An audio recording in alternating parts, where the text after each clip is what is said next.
এক লোক ৯৯ জন মানুষকে হত্যা করেছিল। তারপর তার মনে হল, আমার জন্য কি তওবা কবুল হবে? সে এক আলিমের কাছে গেল। আলেম বললেন, তোমার মতো খুনির জন্য তওবা নেই। লোকটা রেগে গিয়ে সেই আলেমকেও খুন করে ফেলল।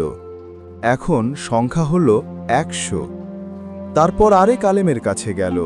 তিনি বললেন, তোমার আর আল্লাহর মাঝে কে দাঁড়াতে পারে? তুমি অমুক গ্রামে চলে যাও, সেখানে আল্লাহর নেক বান্দারা থাকেন। লোকটা সেই গ্রামের দিকে রওনা দিল। পথিমধ্যে তার মৃত্যু এসে গেল। তখন রহমতের ফেরেশতা আর আযাবের ফেরেশতা দুজনেই এলো। তারা ঝগড়া শুরু করল, এ তো খুনি আমাদের, না, এ তওবা করে ফিরছিল আমাদের। আল্লাহ আদেশ করলেন, দুই গ্রামের দূরত্ব মেপে দেখো, যেটার কাছাকাছি থাকবে সেটার হবে।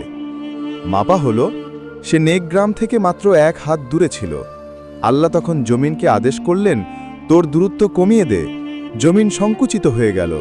লোকটা জান্নাতি হয়ে গেল। নাবিজি বললেন, আল্লাহ তার জন্য জমিনকে গুটিয়ে দিয়েছিলেন।